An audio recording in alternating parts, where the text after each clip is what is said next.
Hey everybody, joined by Jamison Carmichael, 2015 grad, University of Kansas, actually in my first ever class I taught at KU. So excited to talk to him as we're all living life a little differently right now. But just first, Jamison, how are you doing?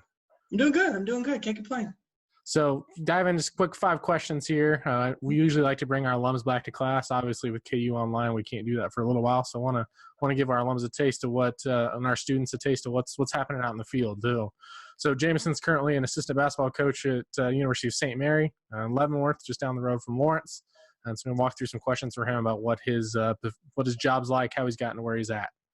First one, just give us during the season, what's your typical day-to-day? What are you doing when it's not a game day?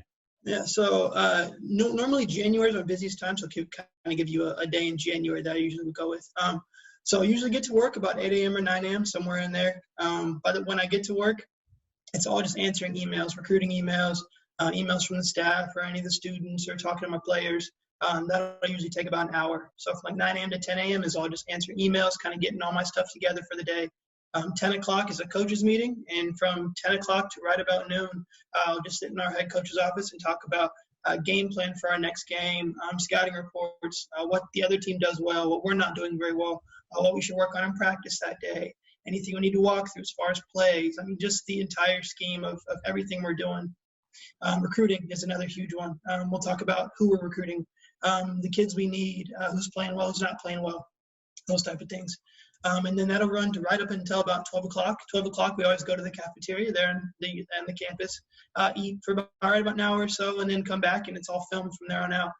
For the next from like 1 o'clock to about 3 o'clock. It's all just film, cutting film, talking to our players about film. Maybe we bring a kid in for a film session, and maybe he just had a bad game, or maybe he had a really good game, and just kind of talk to him about what's next, where he needs to go, or what steps he needs to take. And that usually takes till about 3 o'clock, and then usually right around 3:30 or 4:30, depending on the day, we'll have practice and kind of keep it going from there. As soon as practice gets over, you usually go and watch a high school game or a JUCO game. So you're talking about 5:30-ish whenever you get done with practice, 6 o'clock-ish. You're taking off and you're going to go watch a high school game or you go watch a JUCO game. That usually takes till about 10 o'clock. You stay after the game, talk to the kids, talk to parents, anybody that's in the crowd, the coach, the head coach, whoever it is. And then once you're done with that, you drive home, go to bed at about 11 o'clock midnight. I'll wake up and do it all over again. So sweet. I think thanks to technology, we may even have a photo here I can put up. Let's see. Oh, there it is. I'll get out of the way. There it is. Look at that jacket. That's a great jacket. So I started doing a whole style thing where I went turtleneck with the jacket over because I didn't really want to wear a tie anymore. So. I like it. Yeah. I like it. It's good look. So you're 5 years since KU. You've been all over the place. You went from Hawaii, Dallas, Kansas, all over different levels, D1, D2, NAIA. Just what are some differences between coaching at all those different levels? Yeah. So this question, and I could talk about it for about an hour, 2 hours or so, but I think the easiest way to kind of break it down is responsibilities. I feel like everywhere I've gone, my responsibilities have gotten more, have become greater. And I guess the good thing about that is that people trust me more, and I'm kind of starting to get in that flow of doing things a particular way and doing things kind of my own way. Sure. The bad part about that, I guess, is if you don't do things, if you're given all these responsibilities and you don't excel at it, you're not going to have a job for very long. So I'm constantly having to reinvent myself and figure out different ways to do things, trying to keep up with the times, technology, social media, that type of stuff. But I think the biggest thing about SMU kind of going from place to place, I left KU when I was my internship when I was at KU was at SMU, which was great and was also kind of a crazy experience. Because when I first got to SMU, the day I got there, they were told they were under NCAA sanction for recruiting violations. Right. And so I got there a day one of the coaches got fired and just kind of went into a storm of a bunch of different things. So you're talking about, I was an intern, so I was kind of in between like a manager and a graduate assistant. Just kind of, I would go get food every day, or I would help with practices, or just kind of the minimal like office duties. And then I got my graduate assistant job at Baker, and that was like a whole different world because you go from having 15 people on staff at SMU, maybe 15, 20 people, to having 4. It was the head coach, it was the assistant coach, it was a part-time assistant, and then it was myself. And so we had 4 people running the entire program of what SMU was trying to do. So the sheer numbers was probably the biggest difference from D1 to NAIA. And then you go from Baker to Hawaii Pacific, a D2 school. very non-traditional. Their whole campus is right on the ocean. I mean, they're talking about their dorms are right there on a pier, right there on the ocean. So recruiting was very different. Basketball's not very big in Hawaii. Football's kind of their sport. So you don't traditionally go out and recruit kids from the high schools there or the JUCOs there. You wait till you go to California. So we took 2 trips to California that year and recruited JUCO kids and high school kids. But we would go and we'd play games. And in a 10-day span, we would play 4 games, and I would recruit every day in between. So wow. a normal day, a normal like travel trip, a normal trip would be about 10 days. You'd fly, take a red eye about 10 o'clock Hawaii, 10 p.m. in Hawaii, fly over to California, get there, go to shoot around at 11 o'clock about, eat lunch about noon, 12:30, go back to the gym, shoot around again, play a game that night, drive to, let's say we flew into LA, we drive to Fresno, stay in a hotel in Fresno that night, then go recruit, then we drive and play in San Francisco, and then we'd fly to San Francisco that night, go to Las Vegas, drive from Las Vegas to Utah, play a game in Utah, drive home, take a red eye from Vegas back to Honolulu. So all in that time, you're still recruiting and everything too, which is pretty nuts. Yeah. I think responsibilities. I think my long-winded answer, responsibilities is kind of the biggest, the biggest difference between each level. We had a unique opportunity too this year with coaching your younger brother. Talk to us about that. You have a pretty athletic family, but bringing your younger brother on your team, what was that like? Yeah, it was great. We had our ups and downs for sure. Because me and my little brother are the closest people in my family. He's 5 years younger than me, and so I never really got to watch him play high school basketball because I was always out recruiting or doing different things. And so when I was at Baker, my last year at Baker, he graduated from high school. So I decided, I was like, oh, he's going to come with me to Baker. I'll just stay at Baker for another year. I'll coach him. It'll be great. Sure. Turned out that his grades weren't good enough to actually come to Baker. So it ended up NAI schools, academics and athletics is kind of a big deal, and they kind of combine to make your scholarship. And so he decided to go JUCO for 2 years. Ends up going to Colby Community College for 2 years. Plays really well. They end up winning 20 games his sophomore year there. And he ended up getting a D2 offer from Minnesota State Moorhead.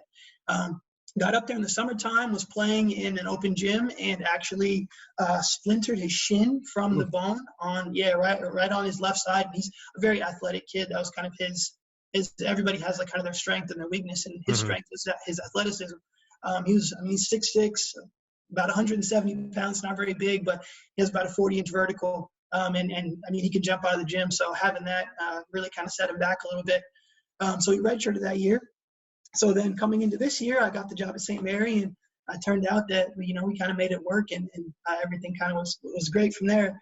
The weirdest part I feel like about coaching my little brother was that like we had such a close relationship that I had to kind of like tailor myself back a little bit. Because I found myself watching him in every practice instead of like watching the whole team as a whole. Like I would nitpick on everything he did. And so it got to the point where he was mad at me and I was mad at him because he wasn't doing things the way I wanted it. Sure. So it got to the point where we would butt heads, and then that made me a better coach because I had to figure out the best way to kind of talk to him while also being a part of like everybody else and still helping everybody else grow also. Because, I mean, it's your little brother. You want him to do well. You want him to succeed and excel and everything else. But if he's not doing things the right way, you kind of have to sit him down and talk to him. And it became a kind of a give and a take thing. Like we would have to kind of find a balance, the balance of how we could talk to each other during practices or games or everything. Because he would come off the floor and I would yell at him and he'd get mad. And then I'd sit him down and we'd be brothers again and everything would be fine. And then he'd go back in the game and do everything. So it was a very much a balancing act trying to coach with my brother, which I still have another year of it next year. So he'll be a senior next year. So hopefully we kind of got the whole balancing act intact and we're good to go. So. Yeah, sure. Very cool. Speaking of jackets, I think I got another one up here. Hold on. Oh, there it is. Oh, there it is. Look at that one. Yeah, no turtleneck this time, but the purple. Oh, that's the blue on the purple. I like it. Yeah. That's a good look. I tried to step up my suit game a little bit, tried to I like it. Tried to bring it in a little bit, so that's not bad.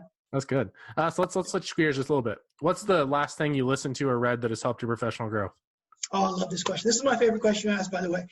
So I literally just got a new book, and I've been reading it since I've been stuck at home. But it's Shoe Dog by Phil Knight. Okay.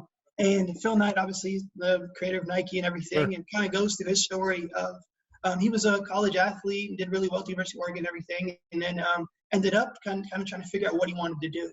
And I think it kind of hit home with me. And I'm only about halfway through the book, but it's been amazing. It just kind of tells about his I guess, route to get to where he was, and how he turned an idea he had to a $30 billion company, a billionaire. I mean, just kind of, I think it was a really cool, it's just a really cool memoir about like how he did everything and the steps he took. And he, for about, I think he was 24, 25 when he kind of came up with this idea about Nike. And I think it's just the way he did it and like the approaches he took to get there were really cool. So I recommend Shoe Dog by Phil Knight. As far as like listening to like podcasts and stuff, it's all just like Coaching You podcast, the Woj podcast, which is two guys I look up to. Brandon Sir does the Coaching You podcast, and obviously Woj does the other one. So I think they're both just kind of coaching tips and ways to kind of, make myself a better coach, ways to kind of understand the processes and the things that are going on around me and kind of keep me grounded too, because there's a lot of stuff in there that's good content and kind of makes me understand that I'm nowhere near where I need to be yet to be a good head coach and a good assistant coach. So always just learning and growing. Very cool. All right, let's get out of here with 5 just kind of quick questions. Yes, sir. All right. Netflix, Amazon Video, Hulu, or other? Oh, Netflix. Netflix? I think you may have already answered this with that last one, but audiobook, ebook, or physical book? Physical book, definitely. Every time. Physical book. All right. Mm-hmm. Best peer scorer you've coached or been around? Oh, good question. Yeah, come back to that one. Okay. Favorite memory from KU? Oh, this is an easy one. Graduation. That was awesome. I absolutely loved every second of that. Graduating from there and walking down the hill was probably the best part of it. Yeah, it's pretty awesome. Last artist played on your Spotify? Ooh, man, this is a weird one. Dominic Fike, who's like it's kind of out there. It's kind of a different one. I don't think a lot of people know him, but yeah, there's mine. Guilty pleasure fast food order? Ooh, Popeyes. Popeyes? Nice. Yes, definitely. All right, best peer scorer you've coached or been around? Oh, man.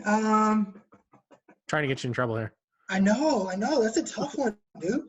You said best peer score? Best had to be Nick Moore at SMU, I think. Yeah. He's like 5'6". He had a very different game. 5'6", but everything was just so smooth, able to get downhill and was hitting shots from all over the floor, would get in the lane and kind of finish. And I think he's probably it's my dog.